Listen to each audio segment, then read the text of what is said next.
all. And look, I'm really excited as well to add as much value as I can throughout the next 20 minutes to half an hour. Now, I am in beautiful Sydney in Australia. Now, just to give people a little bit more of an overview of who I am, my mum is actually from Cawthorn, there in Kolkata. She is West Bengal. And my father, he's from Edinburgh in Scotland. Now, I was born and raised here in Australia, down in Tasmania. And I went to school with Ricky Ponting, which, as you all know, a great Australian cricketer. And at the moment now, I'm a professional keynote speaker. So today, I wanted to give you some real value in order to help you to be the greatest leader that you can possibly be. So let me tell you a story. About 16 years ago, I was 19, and it was one of the most toughest moments in my life. And one of the main reasons is because I had been kicked out of school, so I'd been hanging out with the wrong type of company, and I found myself then being out of work, and I didn't really know exactly who I was and what my dream and my aspirations were in my life. It was one of the most toughest moments in my entire life. Yet at that moment, I was then given a book, and the book was got by a guy by the name of Dale Carnegie, and the book is called Think and Grow Rich. And one thing I loved about this book, it was my very first exposure to development outside of my normal education. Now, for most people, as you know, we have this normal education that we go through. And our normal education is that we go to primary school, then we go to high school, we get into college, and then we go through to university.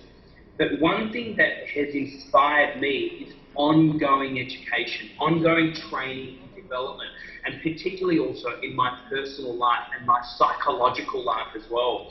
So reading this book, Think and Grow Rich, and then reading my next book, which was Rich Dad, Poor Dad by Robert Kiyosaki, and then my next book, which was The Ultimate Gift, and this is by Jim Stovall. Those three books I read within 6 months, and it completely changed my life forever. Then, and at that moment, I had what I like to call a Kairos moment. Now, what a Kairos moment is a moment within a moment, a particular moment where drastic change takes place. So right there, I had this moment in my life where I shifted everything of my mindset, and I started to be on this journey of personal development. And so one thing that I have learned through the last 16 years of being in personal development is that there are two human drives that drive us each and every day. So one thing I would like you to do right now is get your pens and paper out, and I want you to write these two things down. And I believe that our personal motivation spurs from one of these two things. Every single day we have an awakening through one of these two human drives. The reason why we do what we do is because of one of these two motivational key drives. So I now know that you're now interested to see what are these two human drives that drive all our behavior, whether it's in our personal life or our professional life. So the first one is this, and if I can get you again, if I can get you to write this down, is anticipation. Anticipation. Now, what anticipation is something that we're looking forward to. Anticipation gives us hope. What anticipation does, it drives us towards something. Now, I want you to think about something that you are anticipating in your life right now. It could be something in your personal life. So it could be a date, or it could be a holiday, or it could be someone's birthday, or it could be a wedding that you're going to. But what is something that you're anticipating in your life? And if we think about that all the time, it actually gives us daily motivation to keep us focused and on track. Now, the other thing I want you to think about is something that we are anticipating in our professional life as leaders, as mentors, as leaders in our area of expertise. What are we anticipating as leaders, whether it's a conference or an event, maybe a speaking engagement, maybe growth, maybe more productivity, more profit? I don't exactly know exactly what you are anticipating in your life, though one thing I do know is that if you have this mindset, this psychology of anticipating what's happening next, that will give you this intrinsic drive to want to help you to go from where you are today to where you want to be. Now, the second human drive I believe that we face every single day, things that awaken us each day, things that keep us focused, keep us on track, is this. If I can also get you to write this down. The second one is curiosity. Curiosity.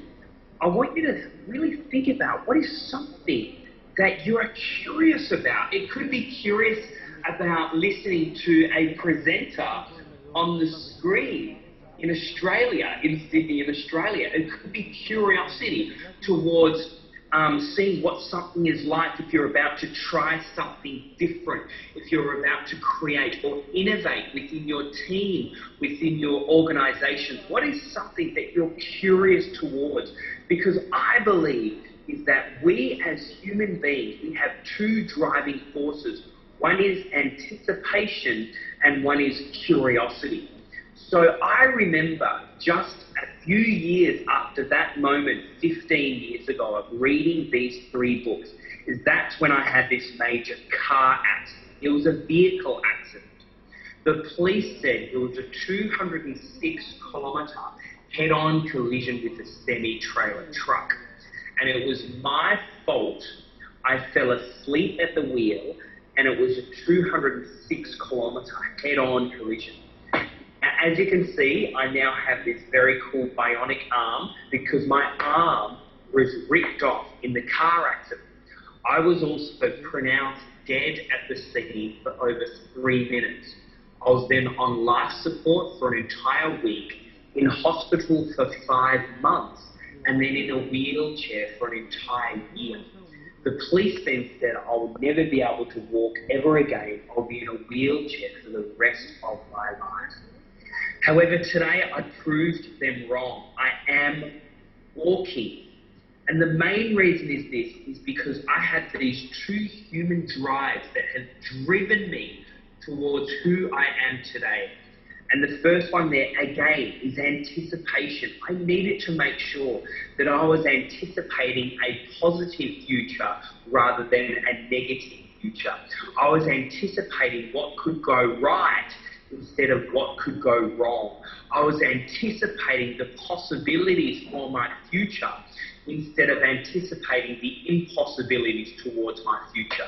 And I wanted to encourage you as leaders in your community that where do you put your focus? Because what I believe is what we focus on is what we get. Now, if I focus on anticipating what's going to happen wrong, the negative side of things, the things that could happen, instead, if I focus on the possibilities, on the opportunities in front of me, that is what shows a good leader. Because I believe that there is a difference between optimists and pessimists. Now, optimists, they obviously have a positive mindset. Pessimists are more of a negative mindset. They look at what could go wrong. Now, the reality is this, is that pessimists get it right more often because they can only see the status quo.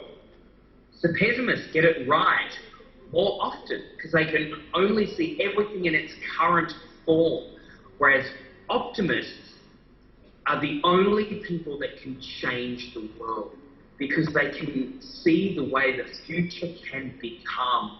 So I want to encourage you that as you go on this journey of anticipating what's possible, anticipating a bright and positive future, anticipating what is possible, then and only then can you be an optimist, and you can then start speaking positively towards your future. Because the reality is this, is that if I was anticipating to never walk again, if I was anticipating this pessimist mindset towards walking, I would never be walking today. But instead, I wanted to make sure that I was going to be focused on being optimistic, by being focused on what are the possibilities for my life. And I suppose the second thing here is curiosity, is always looking at what do I need to be curious about in my life. So this is a whole area that I've been learning about. What does it look like to anticipate things for a bright and possible future? And what do I need to do to be more curious about what is possible and start speaking into the unknown? And for over the last 15 years, I've been immersed in this whole area of personal development. And about 5-6 years ago, for the first time in my life, I came over there through to India. And it was completely changed my life. I've never been the same. And so since then, we've now started, as you can see here, the Speakers Institute. And what we do, we transform the next generation of influencers in their world. So we teach them everything from how to communicate effectively. We teach them non-verbal communication, gestures, tonality. We teach them not just to bounce back, but to bounce forward. Now let me give you this concept around this, and this has been my whole area of expertise over the last few years. I've now written 6 books all on this one topic, to help people not just bounce back, but to bounce forward. And we've all heard of this terminology, bounce back, but for me, we all have tough times, we all have crisis, but right now, I believe that the best is yet to come. I know that there are greater possibilities in your world than what you might think is impossible. I know that it is possible. I know that you cannot just look at how things were, but we're now looking at what things can become. So for me, through our tough times, through our issues, through our burdens, through our frustration, through our crisis, we can learn from this and we can bounce forward into what we can become. And so there's a number of areas where I'm anticipating what's possible. We have now trained over 5,500 speakers, presenters, high-performance communicators all around the world. And each one of these speakers have spoken to close to 50,000 people through online mediums or on stage as presenters, which then means that we have directly and indirectly influenced over 275 million people, all from this one Kairos moment in my life. And it's these moments within a moment of drastic change, because that's what the word Kairos means. The word Kairos means a moment within a moment. So I believe that right now, today could be a moment in your life. It could be a moment within a moment of drastic change. And so I really want to encourage you to utilize today. Make sure that you are now anticipating what is possible for your life. You're looking forward. You're being curious about what is possible in the realms of impossibility as well. So you cannot just bounce back, but you can also bounce forward. And so I really wanted to thank the team there for allowing me to come here today and talk a little bit about what we do and how both anticipation, curiosity, bouncing forward can really make a difference in your life. And I believe that this event that you are at today, this is a Kairos moment, this is a Kairos moment in your life, that you will walk out of this room completely transformed, never to be the same again. So guys, I'm really keen, if anyone has any questions at all for me, we can type in the questions here. but I'm really keen to add as much value as I can just in the few more minutes that I do have. So do we have any questions at all that we can either type to me, or maybe I can hear from you as well? Or maybe even, while we're waiting for these questions, can I please get you to do one thing for me? I want you to turn to the person next to you, and I want you to have a discussion with them of what did they learn from the last 15, 20 minutes of presentation that you heard from me. What did you learn? So turn to the person next to you, have a conversation with them while I look at these questions that you're asking. So can you please do it now?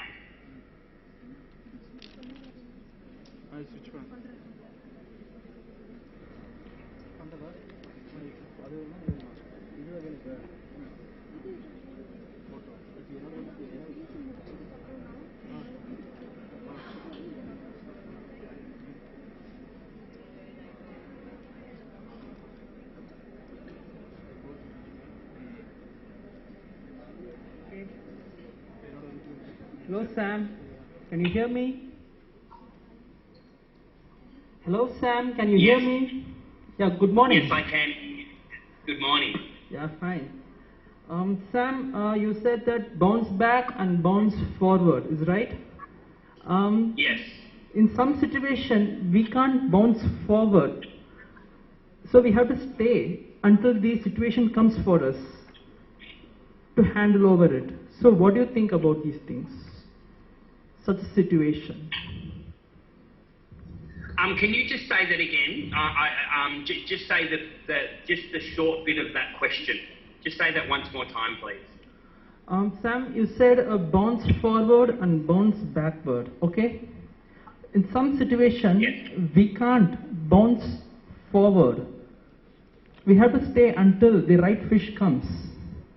So what's your opinion about this statement? Yeah, look, that's a great question, and I'm really glad you asked that question.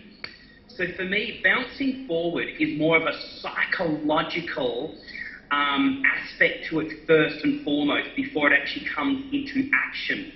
So if something goes wrong in my life, I need to first of all deal with it subconsciously. I need to deal with it within before it comes out. And yes, there are certain things that we can't take action immediately. There are certain things in our life which we don't really know what to do in the immediate sense. But my encouragement to you is always think what is possible. Always look at and visualize first. Can I get everyone to write that down? Visualize first.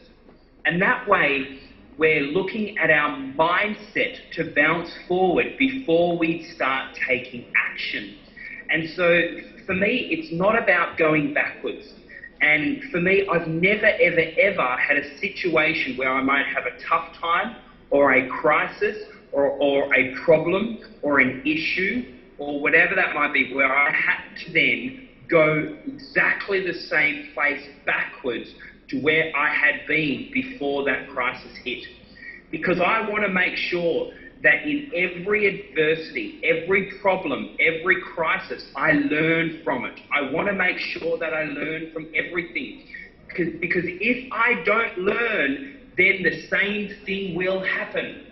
And so for me, I cannot and I will not allow myself to bounce back, to go back to where I've been. I'm going to learn from that situation. I'm going to visualize first, get my subconscious and my psychology right. Then when I'm ready and when time permits, then I'll then take action in the physical world. Does that answer your question? Yes, thank you, Sam. Thanks a lot. Great. Do we have any other questions?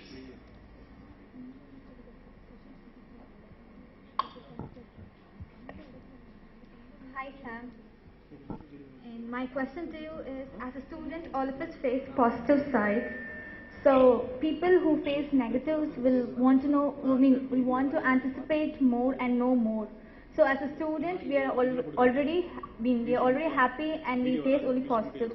So give us some idea to anticipate more and to be content.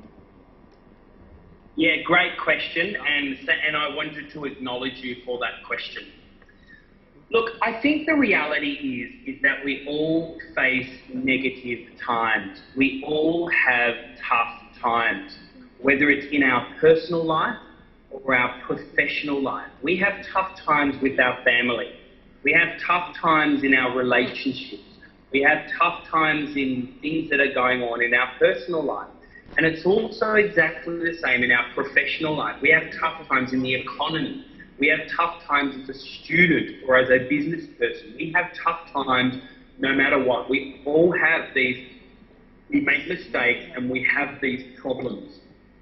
But one thing I love is that the greatest gift that God ever gave us was the freedom of choice. So we get to choose how we react to these tough times. No one can ever take away my freedom of choice, which means this, that I had a car accident and I lost my arm. It was immediate. Today I live with phantom pain. So understand this, Betty. If I close my eyes, I can still feel every single one of my fingers. I can feel my wrist and my elbow as if it's all still there. It's called phantom pain. And sometimes it is so painful that it will wake me up in the middle of the night.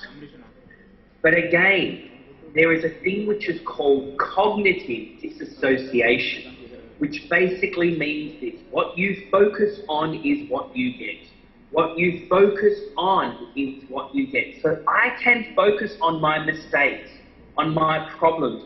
I can focus on my issues, on my adversity. I can focus on all these things, but instead I choose to anticipate what is possible. I choose to anticipate and focus on the good things rather than the negative things. No one can ever take away our freedom of choice. That is the greatest gift God ever gave us. So don't ever think that we cannot choose to anticipate positive rather than negative. And you know something? Maybe we might choose to focus on what's possible, whereas we know that there's 99% chance that it is not possible. But what happens with that 1%? What happens if this actually does happen? So for me, I'm always looking at what is possible. Like, if you think about it, 100 years, we would have never thought that 200 people can sit in a bus in the sky and fly a plane. Anything is possible if you believe. It's not your friend's responsibility. It's not your teacher's responsibility. It's not your employer's responsibility. It's your responsibility to believe what is possible for your life and to anticipate possibilities rather than to anticipate negativities. Does that answer your question? Yeah, thank you.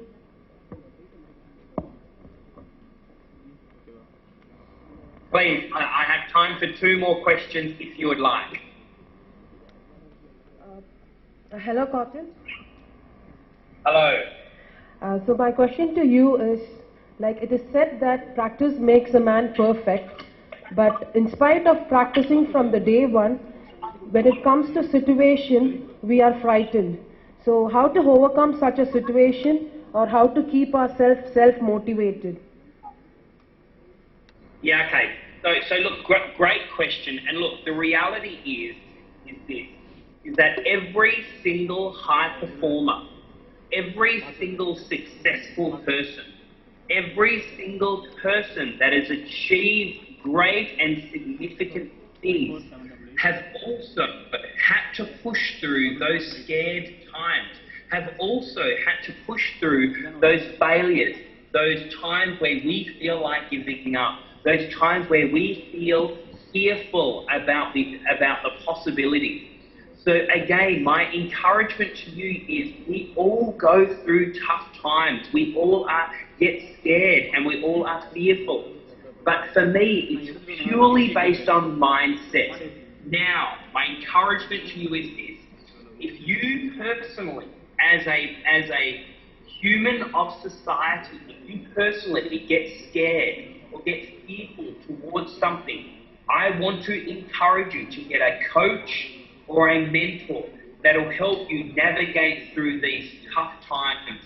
Because in all reality, we all go through these tough times, these times where we might be scared, or these times where we might be fearful about the outcome or whatever might possibly happen. But I want to encourage you that it's all about mindset. Everything is about mindset. Is that you can choose what you focus on. So for me, I choose not to focus on getting nervous when I speak in front of people. I choose not to focus on what other people might think of me, because I like who I am. And the reality is this: if you do not decide who you are, someone will tell you who you are. I'll say that again. If you do not decide who you are, someone will tell you who you are. They will tell you that you should be scared. They will tell you that you should be fearful. They will tell you that this is impossible. They will tell you that this can't be done. But my encouragement to you, just like every other super successful person, that anything is possible if you believe. And it is possible. All you need to do is redirect your focus. Do you put your focus on your own talents and your giftings and your strengths, or do you put your focus on what you can't do and what's impossible? Because Marianne Williamson, she put it beautifully, and even Nelson Mandela quotes her. And Marianne Williamson, she said this, she said, "Our deepest fear is not that we are inadequate." She said, "Our deepest fear is that we are powerful beyond measure."